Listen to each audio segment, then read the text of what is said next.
Steven, this is you. This is Yes. WBTV, and this is a picture of you. Stephen Horn was identified in the Capitol riots through a New York Times Magazine Instagram photo. Yeah, Uh, that's not quite true, but oh, that I can understand why they would think that. okay. Well, we can get into that in a second. Yeah. According to an investigation by the FBI, the person who identified Horn knew him for several years and believed Horn was inside the Capitol as a journalist, but wasn't aware of him having any credentials to enter the Capitol. So they're saying this is the picture, I guess. You have to scroll a couple over. It's Oh, in that Instagram album. right here. Oh, okay, gotcha. Oh, I see you. There you yeah, okay. You're right in the corner there. Okay, so wow, looks like it was a rowdy scene. So were you there as a journalist? Yeah. Okay. And you were arrested by the FBI. Yeah. Okay. Here in this article it says Horn wrote on your personal Facebook page, I did not enter the Capitol building as part of the protest or for cheap thrills, but to accurately document and record a significant event that was taking place. He also posted a 2-hour-long video of the events. And is that what was taken down by YouTube? Yeah, the same video. Just Okay. with the timestamp added. Okay. Horn admitted in a February 24th interview with the FBI that he was inside the Capitol building and that he stepped over a fence on the ground to prevent trespassers not to enter. Horn faces the following charges: knowingly entering or remaining in a restricted building or grounds without lawful authority, and knowingly and with intent to impede or disrupt government businesses, willfully and knowingly uttering loud, threatening, or abusive language, or engaging in disorderly or disruptive conduct in the grounds or any of the Capitol buildings, parading, demonstrating, or picketing in any of the Capitol buildings. Yeah. So where does this case stand now? Yeah, I mean, I guess I had a hearing on the 2nd of September. They sort of just did a motion to continue until early December. So it's sort of still in the early stages. There hasn't been a trial date set yet.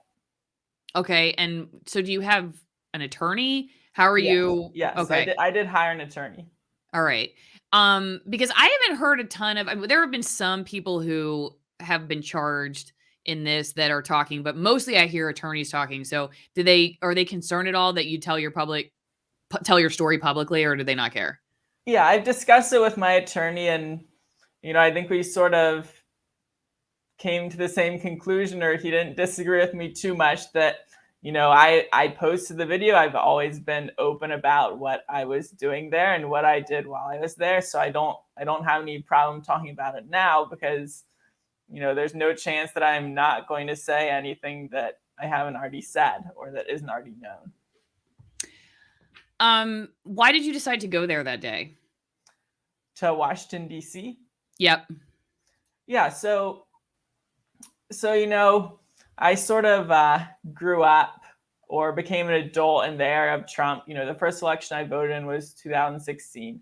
And I could see that he was sort of different in some way than most other politicians in the way that he was able to inspire people. So I had sort of always been intending to go to a Trump rally, but I sort of have a procrastinating nature sometimes. So it ended up being, December, and I could sort of see the writing on the wall that Trump was not going to become president. None of his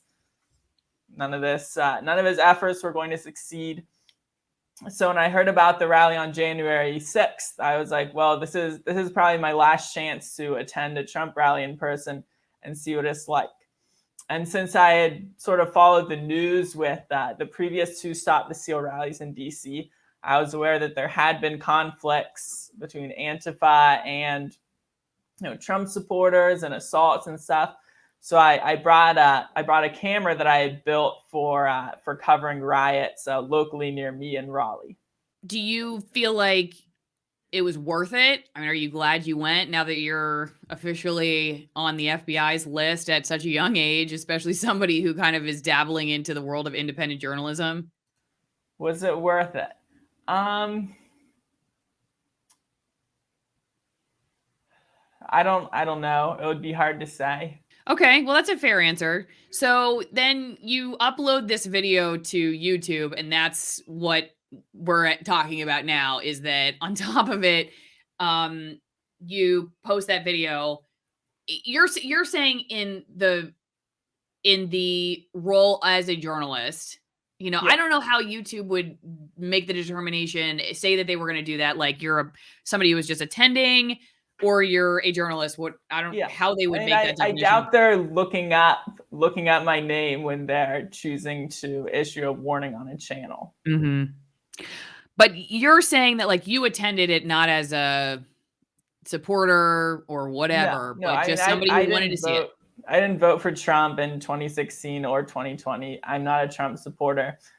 You know, I just went because I wanted to see it in person. Because if you look at video of Trump rallies, that's one thing, but it's another thing to see it in person. You know, I guess one thing I'll mention is that a couple of times, I've sort of considered like, is what I'm doing like, is it good journalism? But then I read the articles that were written about me, and I think I can do at least as good as these people, because basically there are a handful of articles in various local newspapers and stuff, and all of them were basically rephrasing the FBI's charges that they filed, except for one.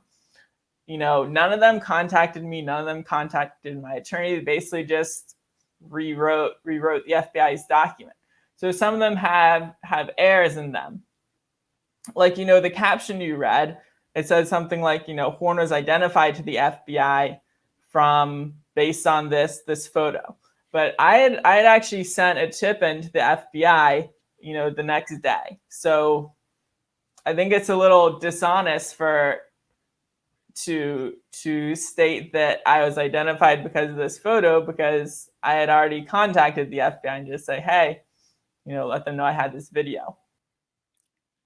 So, and you're saying it kind of frames you as like you got caught instead of somebody who was saying, basically. "Hey, here I'm letting you know I was there in the first place." Yeah. So when the FBI files I believe it's a criminal information, I don't think they're required to put in all the facts that might hurt their case. Later on there's discovery, Brady material, but when they're writing that criminal information, they say, hey, here's why we think he committed a crime. So for news outlets to just go with that and sort of restate as if these are the facts, the FBI gave us all the facts that we need to know, I think that's poor journalism on their part.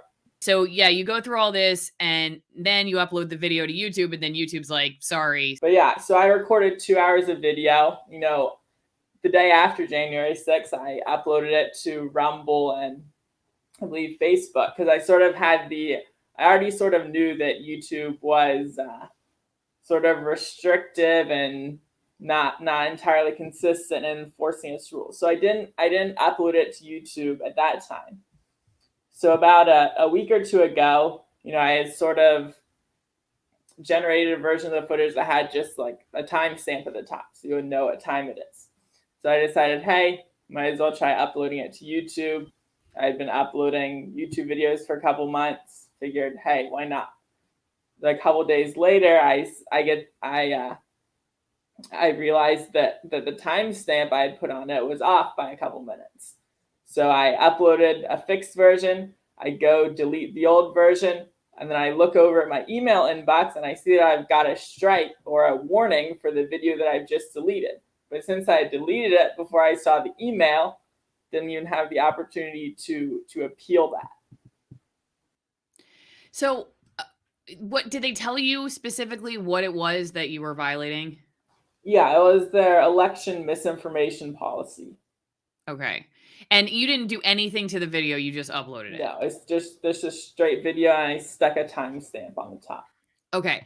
So this is your YouTube channel, and you've got a small account, but you're out there trying to do the work of figuring out, what's going on, like for the rest of us who don't leave our house, and just, especially journalists who are even in, like we were talking about earlier, the mainstream news outlets who are not traveling to some of these places and often repurposing the video. You guys are actually there.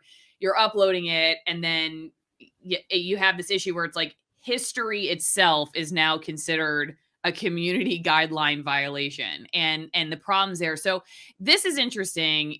You brought my attention to this, that there was a Henderson County, North Carolina Board of Commissioners meeting that had its video removed because people who were speaking at the meeting during public comment violated the community guidelines. Now here, according to the Washington Post comment that they include here in their article for the Hendersonville Lightning, I'm guessing this is their local newspaper, right?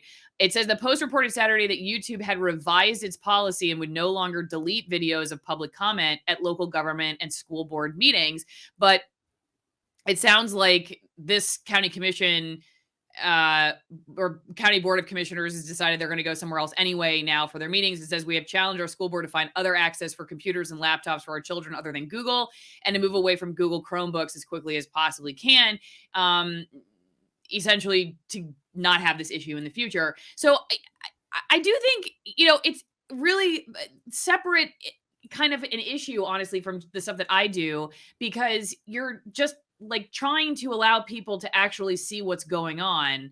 But even just seeing what's going on now is problematic. So where do we go from here? I mean, how do you do journalism in an environment like that? Or how do you even just put stuff out as a government? Say you're just a government that wants people to know what's going on. Senate hearings have been removed. Now you're having county commission meetings being removed. And I don't know how you have a well-informed electorate when you can't figure out what's going on. Yeah, I would recommend not using YouTube, because I guess the main benefit of YouTube at this point is the algorithm. It can direct people to your video that didn't even know you existed.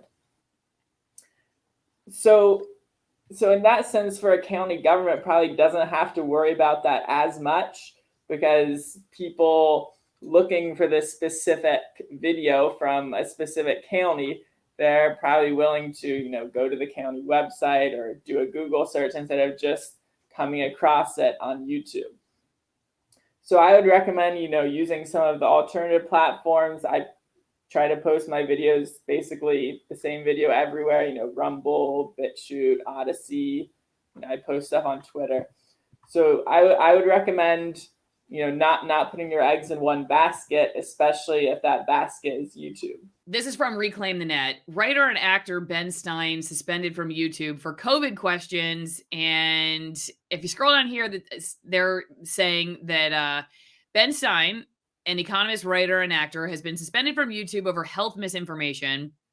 It was suspended for a week, which is usually what happens when you get your first full strike. Like, you'll get a warning, and that's technically a strike, but they don't do anything, but they're like putting the shock collar on you. And then the second time you get suspended, which is what happened to me. They reversed my suspension. We'll see what happens.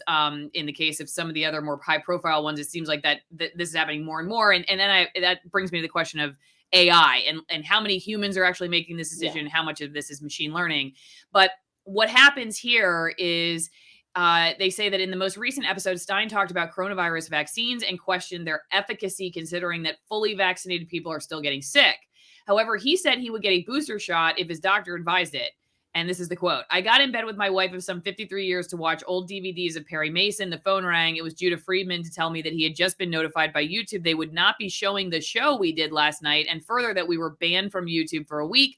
Our crime that we had questioned the COVID vaccine and gone against the prevailing wisdom of the experts on COVID in our area. And nationally, that was enough to get us banned from YouTube for a week." Now, his argument here that they add is that he says YouTube is such an immense communications entity that to be banned from it is to be banned from national mass communication. Yes, it's not part of the government, so the First Amendment does not strictly apply to it, but it is so big that it approximates the government, and to be banned from it is to be banned from national debate on important issues. And obviously, this is a debate that lots of people are having right now. What should be the regulatory standards for them? Like, what should they be considered? Are they an arm of the government? There are lawsuits that are pushing back on this. As somebody who's trying to do, local independent journalism, like, you're just uploading raw video in some cases that's getting removed because just the raw documentation of history now is too offensive for YouTube standards. You at just a few subscribers, Ben Stein, a huge name, and it just feels like nobody's left untouched. So I guess it seems more to me that it's not necessarily an issue of size, but an issue of whether you're going along with the narrative. Because if you posted a video saying there are no side effects to the COVID-19 vaccine, that would be misinformation. That would technically violate their policy. But are you likely to get a strike from that compared to other things you could say that would be interpreted as anti-vaccine? So I don't think it's necessarily an issue of size. I think it's more that, you know, the corporate media outlets tend to go along with the narrative and not run into these same issues. If you like wine or coffee or both, here are two of my sponsors that help you support my work and have something great to drink while you watch my videos. The first is AllisonWinePromo.com, Allison with 1L winepromo.com. You get 50% off some of my favorite Argentinian Malbecs and 50% off shipping. They use no flavoring or dyes, no filtering, and no excess chemicals. But if coffee is more your beat, then check out TwinEngineCoffee.com/Allison, TwinEngineCoffee.com/Allison. These are all Nicaraguan coffees. They keep many of the jobs local because they grow, select, roast, and package in Nicaragua. They are USDA certified organic, shade grown, and high altitude. So again, TwinEngineCoffee.com/Allison, AllisonWinePromo.com. Have a great glass of coffee, a great glass of wine, and support free speech, whatever you're drinking.